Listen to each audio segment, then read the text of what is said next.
Oh, didn't expect to start off like that. This is my mouth. Taking a little sip, trying to stay hydrated. And I spill it all over my goddamn fat tits. Unbelievable. Look at this bullshit. Anyway, we're coming in hot today, as you can tell. Quarter 3, late recap coming from Big Boy J. Rowe.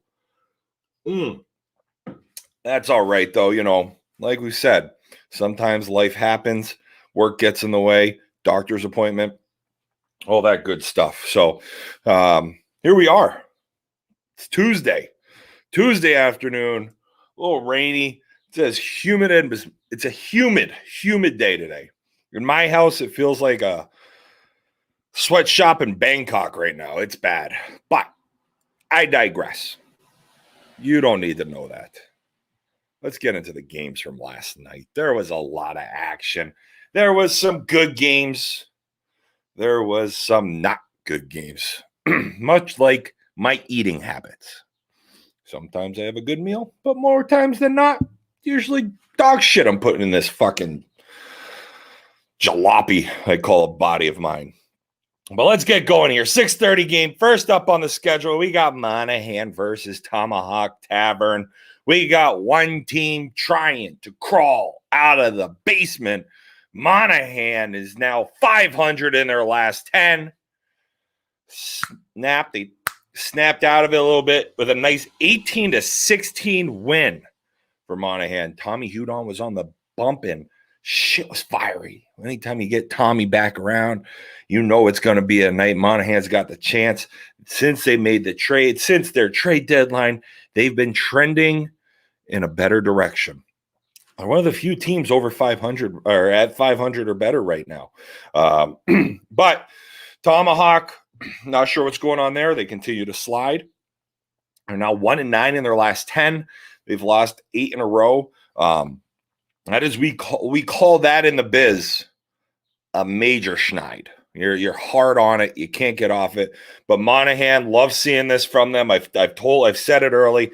I said it late. They're not going to be in the toilet bowl. They got to keep climbing. They're now tied with NHI. They'll be tied with Holtz once Petersen plays that makeup game with Holtz and puts Holtz another loss. Yes, I'm coming for you, Holtz Auto. But Monahan, a nice one. Didn't get too much details from the game last night. I was talking to the silent assassin, potentially the old rumor mill last night. And he was saying, you know, there was a tight game, good battle from the boys, but it was just a little short. And Tommy, it sounded like Tommy on the mound was the difference maker last night. Love to see it. Keep going, Monahan. Let's go on to the next game that was not at Martell last night. We're talking about Holtz versus NHI. Whew. I don't know what Joey V did to Mitch and Taunton this weekend. I don't know what happened, but he did something because Mitch said, "Hey, Joey V, here comes a slibbity slap. Slibbity, slap, and they did it. And boy, wait till you hear the words. New Hampshire Irrigation only had 11 guys. They played a 5-man infield, and they could not outlast the offensive juggernaut from Monday evening. Holtz was only missing one of their guys. They put together a lineup that shocked New Hampshire Irrigation. I don't know. Maybe it shocks everybody that Mitch actually put together a pretty decent lineup. I'm not saying anything, except I'm saying everything. What the fuck was that? Anyway, let's see here. We got putting up 11 in the top of the first. Holtz set the tone for the rest of the game. That's 11 in the top of the first. That's getting out of the cars, showing up, and just going to work. They had their lunch pails and hard hats with them. NHI put up 5, but they still hit around the lineup, just couldn't have a big enough inning to catch up as Holtz added just about every inning except the third, but then held NHI to nothing as well. Holtz began to take off, led by the powerhouse of Tyler Barrett with 3 bombs and some clutch hitting by a few others. Tyler Barrett not only makes chicken wings, he doesn't go around doing food reviews. He also just shows up and looks like me on a Sunday morning with my coffee and newspaper, dropping bombs. Love it. 2 out, grand slam from Billy the Kid. Holt's by far had one of their best games all year defensively and offensively, because games go both ways, defense and offense. Both win games. Defense wins championships. Corey the Jumper Hayes, I like how that's sticking around the league. Also played very well for NHI, hitting a 2-run home run and a monster double in the first inning, also playing a lockdown center field. I don't know. They were either at the Legion or they were at Twadarski. And I'm sorry. There's no such thing as a monster double at either of those fields, as they are short porches. But I digress. This team, I'm telling you, I'm loving these guys. They're feeling the flow. They're up and coming. They've won 3 in a row. They're 6-4 in their last 10. They've scored the second most runs in MMSL, and here they come, the Boom Boom Crew. Fuck, Hurls was doing that to me last night. I just kept seeing this. Boom Boom, the Boom Boom Crew. So anyway, here we go. Boom Boom Crew took it to regional as Chad Lawrence's non-May record continues to be dog shit. He is now 20-133 outside of the month of May. I just don't know if regional is going to be able to hold on, but let's get into this game. It was a blowout. KP kept his consecutive game home run streak alive. Don't be afraid to do that on a Saturday, KP. My God. I believe he has hit one in every game but one. Schultz made an out in his last 10 at-bats. Schultz hasn't made an out in his last. Wow, Schultz has gone 10 for 10 in his last 10 at-bats. Good for him. A perfect 4 for 4 last night. We're not going to get into the umpiring, it looks like. We don't need that. We don't need that in these recaps. Oh, wrong side on the hair.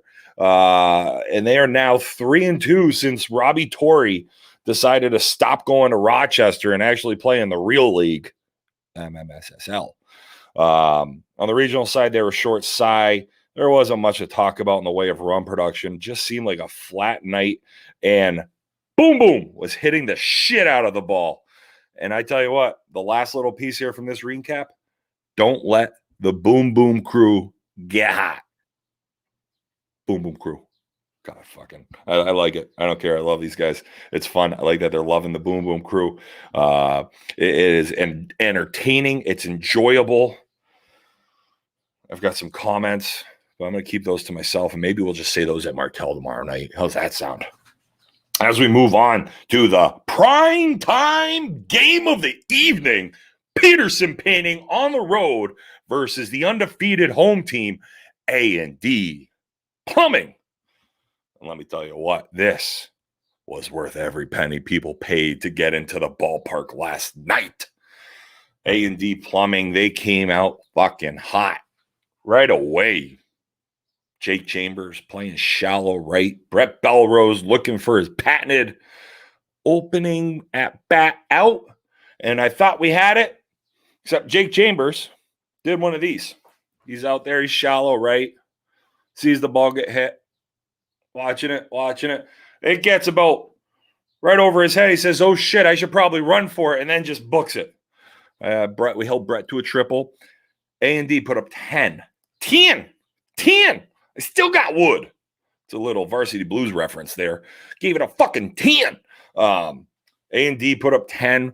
Petersen painting went down 10 rip. Gio was on the mound. The coach was sweating, saying, God, was this the right decision? Letting his players dictate where they want to play. Coach believed in his boys, and we just kept battling. The big difference maker, I think, in this game was the pretzels and honey roasted peanuts on the Petersen painting bench, because Petersen painting came roaring back. I don't have the book in front of me, but it was a hell of a game. Dustin was great on the mound. Gio was good on the mound.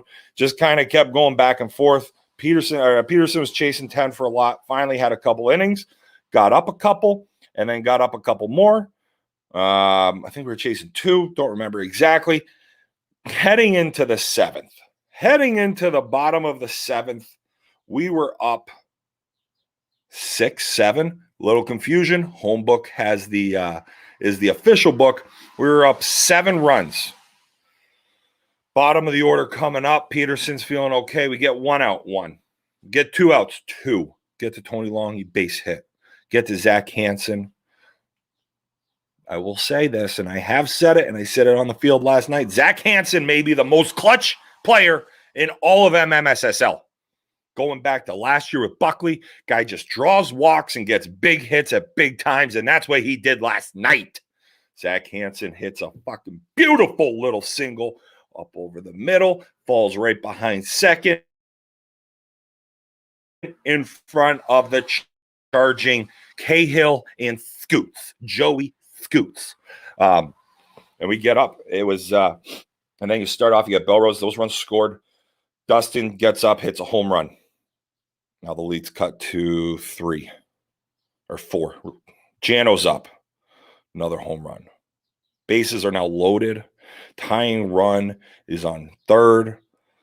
We got the winning run at 2nd, and you got Danny Pope up. FDP. Game was over.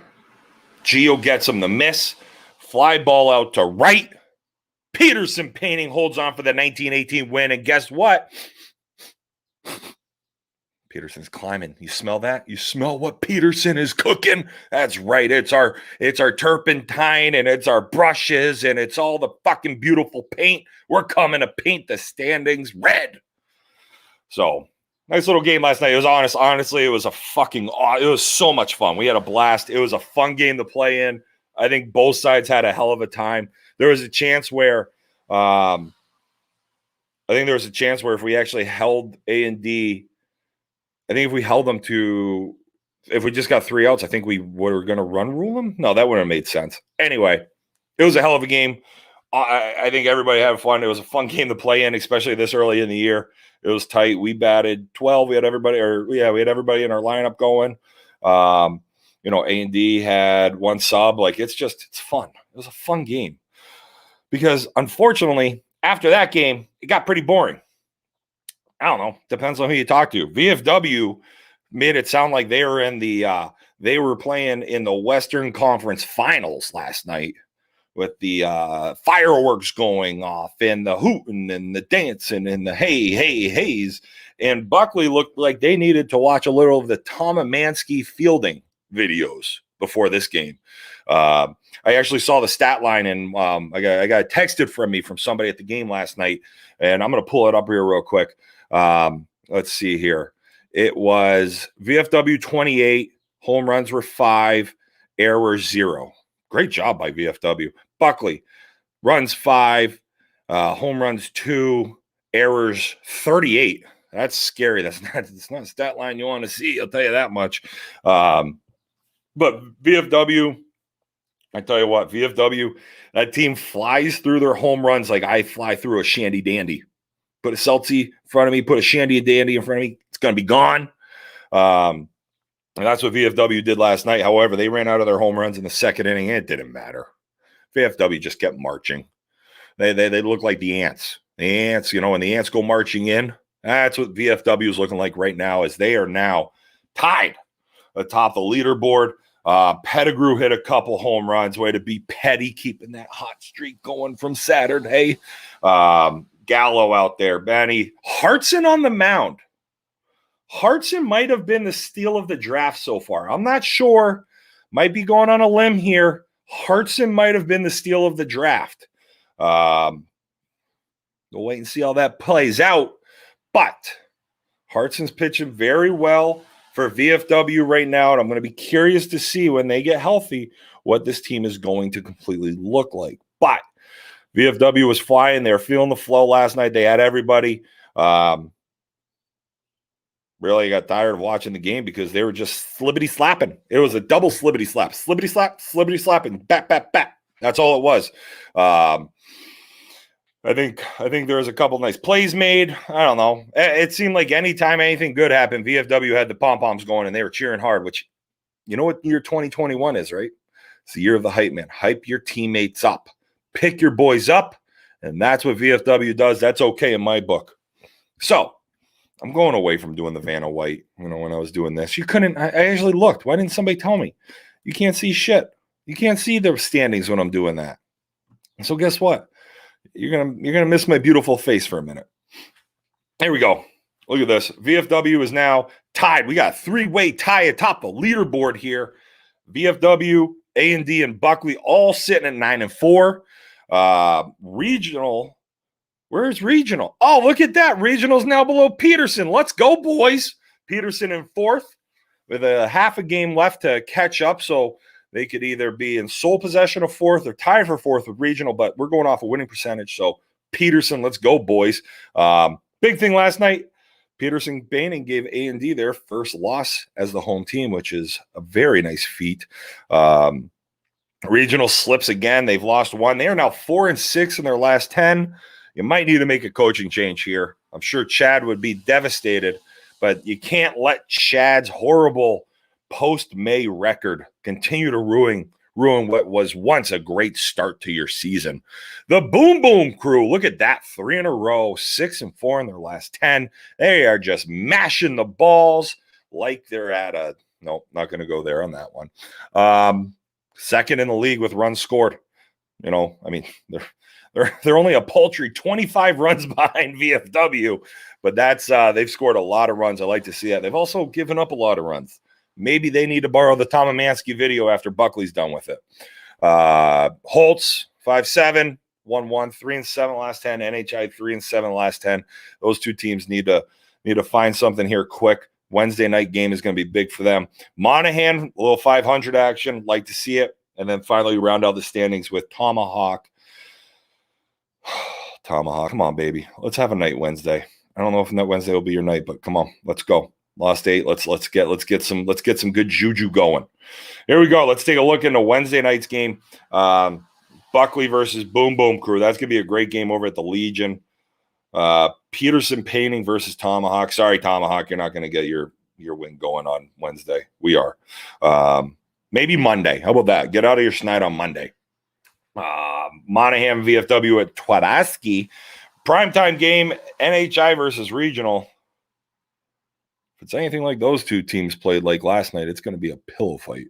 And then finally, A&D versus Holtz. It's too bad that Legion game is at the same time as my game, because that seems like the Buckley Boom Boom crew will be a hell of a game. But anyway, going to be a great night tomorrow evening. And real quick, the one thing we just want to talk about is there's going to be the next round of bat testing is tomorrow. You can do it either before or after your game. So, you know, like Petersen and Tomahawk, we're playing at 6:30 at Martell. Let's try and get our bats tested before the game. So then that way the 7:30 game and the 8:30 teams don't all have to kind of get in a pissing match and try to fight for who's getting there. If we can get them tested before our game, let's go ahead and do that. Buckley, Boomers, same thing. You know, maybe come over early, come over late. Let's just figure it out. But you do not need to have your bat tested before the game to use it, but you do have to have your bat tested on Wednesday. So, okay, we good? Jim, if I screwed that up, correct me, but that was what was read in the chat, in the coach's chat. So that's Wednesday night. That's going to be at Martell tomorrow. So let's take care of that. Let's get our bats tested. But the bigger thing is just shut up. If your bat failed, we all know you only put 4 swings on it. Okay. We all know that, but just be done with it. Let's not give how it just tested in Taunton at fucking 700 and now it's failing by 130.